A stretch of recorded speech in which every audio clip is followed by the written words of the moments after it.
Mesdames et messieurs les experts médecins, mesdames et messieurs les magistrats, mesdames et messieurs les avocats et avocates, chère première présidente de la Cour d'appel, je commence à remercier bien sûr les organisateurs d'avoir fait confiance à un béotien qui n'a que peu de titres à parler devant vous, sauf à rechercher le fait que je suis fils d'experts médecins auprès de la Cour d'appel d'Orléans. Merci également à Madame Perbernès pour les mots très choisis sur Potier, qui a honoré bien sûr la faculté de droit d'Orléans, sur Jean Zay également, qui a beaucoup fait pour le rayonnement de la ville d'Orléans et bien au-delà de la science et de l'enseignement supérieur. Ces juristes très engagés dans la vie de la cité, comme René Parodi également. Justice, ne jamais s'en inquiéter. Médecine, s'en moquer quand on se porte bien. Droit, on ne sait pas ce que c'est. Gustave Flaubert, fils et frère de médecins, comme chacun le sait, dans la bonne ville de Rouen, qui aura besoin de beaucoup d'experts médicaux bientôt, est un bon guide pour aborder l'expertise médicale grâce à son dictionnaire des idées reçues, son catalogue des opinions chics. Littré définit ensuite l'expertise médicale comme, je cite, « expertise, terme de jurisprudence, visite et opération d'experts, procédé par expertise, et expert, personne choisie pour ses connaissances techniques et chargée de faire, en vue de la solution d'un procès, des examens, constatations ou appréciations de faits. » L'histoire de l'expertise médicale, dans le cadre judiciaire, s'inscrit donc dans la problématique plus générale de l'affirmation de l'expertise et de son autorité. L'expertise judiciaire s'est progressivement constituée, confortant le rôle des experts, leur place dans le champ et le processus de décision judiciaire. Expertise et médecine légale ont donc eu des chemins liés depuis le XIXe siècle. Le rôle des médecins légistes dans les procès a été déterminant dans l'affirmation de l'expertise, j'anticipe un peu, mais jusqu'à ce matin, avec l'affaire Xavier Dupont de Ligonnès. La préhistoire de cette pratique d'une médecine sollicitée par le magistrat remonte aux usages séculaires de la justice d'Ancien Régime, avec la mobilisation de ce qu'on appelait la médecine du barreau ou de la médecine au rapport, au pluriel. Mais le surgissement des mots et des choses de la médecine légale s'est véritablement produit au siècle des Lumières, donc au siècle de Potier, à la faveur des grands procès médiatisés par Voltaire, qui lui aussi a beaucoup apprécié le château de la Source. C'est là qu'il a enjoint qu'il fallait savoir cultiver son jardin, château de la Source qui est encore pour quelques mois la présidence de l'université d'Orléans. Et bien sûr, singulièrement avec l'affaire Calas, ce prétendu suicide ou pendaison, et où les experts ont été évidemment précieux. Et puis l'encyclopédie, bien sûr, de Diderot et d'Alembert, en 1777, avec un article, Médecine légale, dont l'auteur Jean Lafosse écrit que cette discipline s'affirme pour limiter l'arbitraire dans la qualification du crime, je cite, « l'assassinat juridique ». Cette discipline s'appuie ensuite, au XIXe siècle, sur des fondements scientifiques, grâce au progrès des techniques médico-légales et au renforcement institutionnel et professionnel des pratiques de médecins, situées, comme vous encore aujourd'hui, à la confluence entre les normes juridiques, le procès judiciaire et la science médicale. Cette autonomisation de la médecine légale est consacrée par un enseignement universitaire en lien avec le redécoupage des savoirs médicaux par spécialité, avec la création, par le décret révolutionnaire de Frimaire en III, donc en 1795, au moment du Directoire, de chaires de médecine légale à Paris, Montpellier et Strasbourg, donc trois très grandes villes universitaires, et l'établissement du monopole du médecin légiste pour les docteurs diplômés dans la pratique des expertises pour la justice criminelle, avec la loi de Ventose en 11, donc on se situe cette fois dans le consulat napoléonien. Éclairer les magistrats dans l'appréciation des preuves matérielles oblige à sortir de la routine empirique de chirurgiens pas toujours bien formés, sous l'Ancien Régime bien sûr, pour établir une science de l'homme apte à unifier et réguler l'expertise. Et afin de légitimer cette branche médicale, un juge d'instruction devenu sénateur, nul n'est parfait, Charles Demaz, publie en 1880 une histoire de la médecine légale. Donc il y a une sorte de justification de la pratique par le recours à l'histoire. Pour les légistes du XIXe siècle, le renforcement des liens depuis la Renaissance, depuis Ambroise Paré, entre médecine légale et pratique pénale est lié à l'impératif de certitude judiciaire dans la qualification des crimes de sang, progrès médico-légal auquel aspirent les experts assermentés devant les tribunaux. De fait, l'histoire de la médecine légale correspond à l'évolution des rapports entre le droit de punir et l'expertise du corps violenté. Dans le sillage de Cesare Beccaria, le grand pénaliste italien, il s'agit de faire converger les progrès de la médecine, les progrès du droit et le réformisme pénal, dans un sens bien sûr humaniste. Se substituant aux spéculations très empiriques, la science médico-légale doit emprunter aux avancées de la chimie et de la toxicologie. Son utilité sociale, un concept très important dès le XVIIIe siècle, est fondée sur les services qu'elle rend au bon exercice de la justice. Afin de mesurer l'évolution de l'expertise médico-légale, une revue, les Annales d'hygiène publique et de médecine légale, donc on voit bien avec hygiène publique que l'autorité publique est également présente, les pouvoirs publics, offre un point d'observation privilégié. Elle est fondée à la fin de la Restauration, en 1829, donc à peu près contemporaine de ce palais de justice et du grand architecte Pagot, dont un lointain héritier a été président du Conseil général du Loiret dans les années 1960. Donc en 1829, elle est fondée par la fine fleur des médecins légistes et vos prédécesseurs, et envisage un large spectre de cas pratiques rencontrés par les praticiens, bien sûr, et de recherche, d'interrogations techniques simples. Comment bien pratiquer une autopsie? D'interrogations chimiques et biologiques. Comment détecter l'arsenic? Pas les vieilles dentelles. Juridiques, sur les conditions de travail, sur le statut des médecins légistes.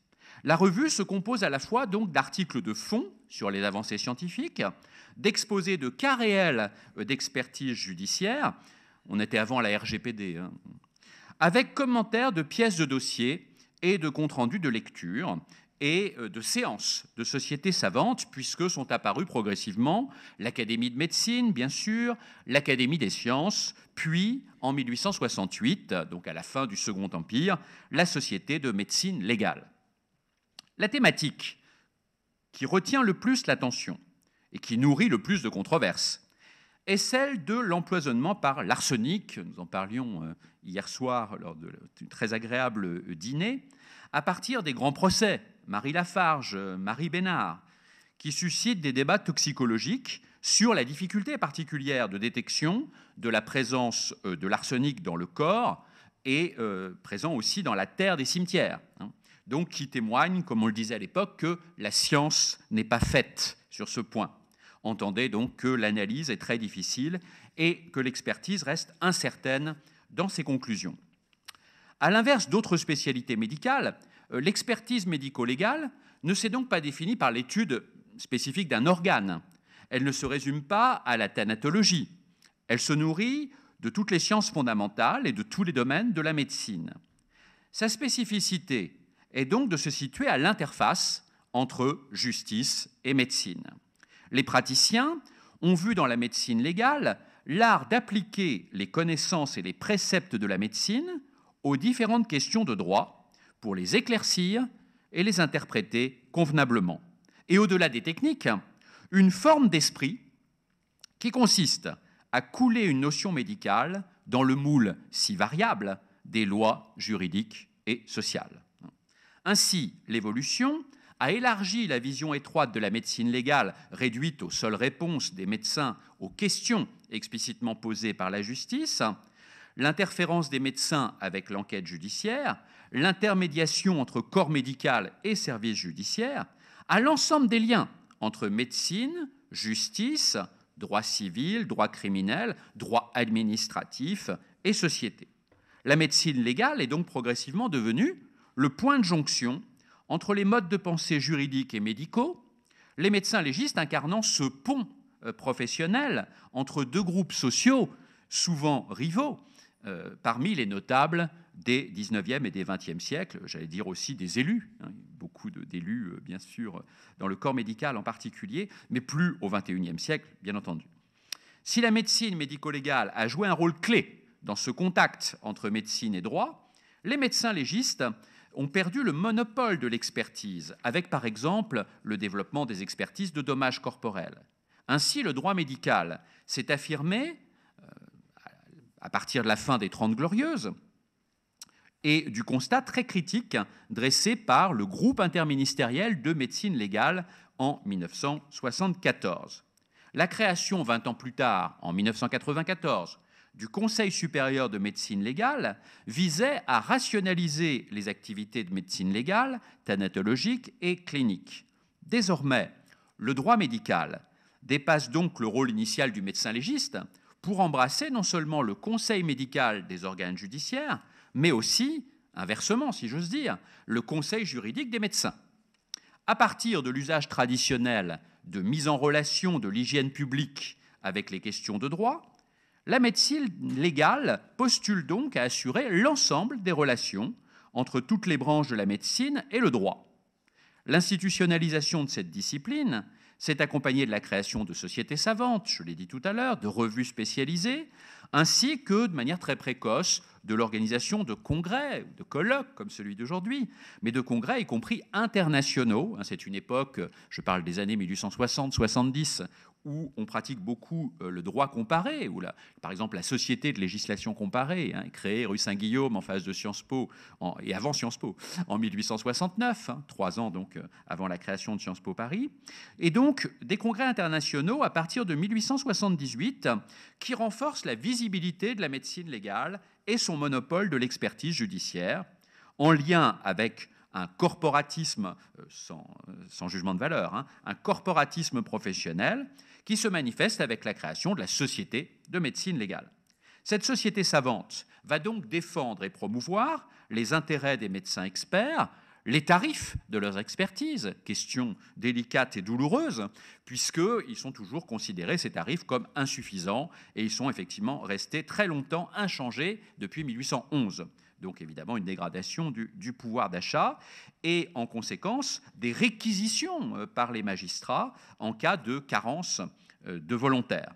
Les cas de refus de procéder à une autopsie, il y en a eu, de condamnation, posent la question donc de la légalité d'une grève des médecins légistes. Un discours corporatif s'est donc développé sur 3 dimensions: la formation des experts en renforçant les exercices pratiques, la création d'un diplôme de médecin légiste expert reconnu par l'État et validant donc un double enseignement médical et de méthodologie de l'expertise, et puis le recrutement par une sélection à partir de conditions restrictives et d'inscription sur une liste nationale. Cette volonté de constituer un corps fermé d'experts spécialisés et compétents visait à assurer un monopole des expertises judiciaires. Les médecins légistes souhaitaient conserver un lien étroit avec le milieu médical en se bornant à appliquer leurs connaissances médicales à des problèmes de médecine légale. Mais paradoxalement, ce souci de bénéficier du prestige de scientificité de la médecine s'est juxtaposé à une insistance sur la spécificité des pratiques médico-légales. Émergent également des questions de déontologie, bien sûr, de conditions d'exercice, de devoirs des médecins envers leurs patients et envers la société. Les débats ont porté tout au long du 19e et du 20e siècle sur le secret professionnel, sur l'exercice illégal de la médecine, et ont souligné les carences juridiques à combler par un encadrement réglementaire des activités médicales, excluant progressivement tout concurrent, les officiers de santé, bien sûr, problème très important au 19e siècle, les sages-femmes également. Bien loin du développement actuel, regardons la dernière loi santé, des pratiques avancées. Il est vrai que Nous n'étions pas à l'époque dans un problème de désertification médicale aiguë, comme le connaît notre région et le ressort de la Cour d'appel. La loi Chevandier du 30 novembre 1892 organise ainsi l'exercice de la médecine à la satisfaction de la demande de monopole des docteurs en médecine. Pour ce qui concerne l'activité médico-légale, le titre d'expert médecin devant les tribunaux est obtenu par inscription sur une liste établie par cour d'appel à partir du critère d'exercice d'au moins 5 années en tant que docteur en médecine et de résidence dans ce ressort. Mais aucune spécialité médico-légale n'est alors reconnue. Ainsi, le statut de médecin légiste est absorbé dans le statut de médecin expert, puis en quelque sorte dilué à rebours d'une autonomisation de la médecine légale. La catégorie des experts judiciaires inscrits près la cour d'appel englobe médecins, graphologues, architectes. La reconnaissance de l'expertise judiciaire s'est accompagnée de l'introduction d'un corps professionnel au sein du processus judiciaire. Un mot simplement, pour ne pas être trop long, un détour par le droit comparé que j'évoquais tout à l'heure, qui permet de comprendre l'apport de la criminologie et des médecins pénitentiaires chez nos voisins du Royaume-Uni, bien avant le Brexit. L'étude systématique du criminel y a correspondu à la mise en place d'un corps médical, en particulier dans les prisons pour forçat, avec la loi de 1850. Le développement des études sur leurs caractéristiques physiques et mentales a été lié au devoir légal du médecin de trier entre les aptes au travail et à la punition et les inaptes à la discipline du fait de leur faiblesse d'esprit. Choix très délicat, incluant la détection subjective des faux malades de toutes sortes. Je cite les textes de l'époque, « voleurs rusés et misérables paresseux », au risque de tension entre médecins et autorités disciplinaires pénitentiaires. D'où la nécessité d'établir des critères objectifs de diagnostic des tares physiques ou mentales. Des études menées à l'initiative du ministère de l'Intérieur britannique, publiées entre 1869 et 1875, donc période correspondant pour la France à la fin du Second Empire, au début de la Troisième République, dans le Journal of Mental Science, conclut à l'existence d'un criminel type à la physionomie repérable par l'anthropologie et la statistique. Le portrait composite permettrait d'identifier le criminel récidiviste. On est assez proche des théories, bien sûr, de Lombroso, avec donc un membre d'une classe criminelle incorrigible, héréditaire et atavique. Le contexte sécuritaire d'une certaine flambée de la criminalité à l'époque explique cette vogue imbriquée à la construction croissante de prisons. Mais le flou de la définition du faible d'esprit ouvre la voie à une interprétation très personnelle et donc on revient à un certain arbitraire.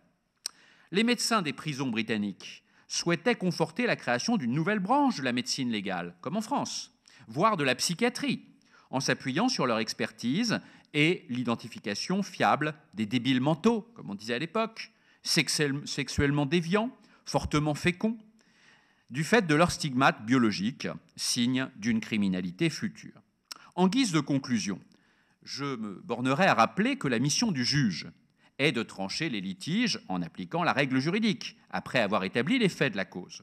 L'expert, en particulier dans le domaine de la santé, peut et doit l'éclairer en établissant la matérialité des faits, non seulement sur l'intégrité corporelle, l'état physique, l'équilibre psychique, mais sur leur évolution à travers la perte de chance. L'expert médecin apprécie les dommages corporels en termes de préjudice matériel et moral, d'incapacité, de séquelles, de responsabilité et de réparation. Or, vous le savez mieux que moi, le prix de la douleur est complexe à apprécier et à évaluer. La prise en compte de l'équilibre psychologique permet de protéger l'individu en état de fragilité, d'écarter l'application d'une règle en raison de l'état de santé, et en matière pénale, puisque nous sommes dans une salle de cour d'assises, de déterminer le degré de discernement, donc l'imputabilité du délinquant, voire la capacité de réadaptabilité de la personne sanctionnable.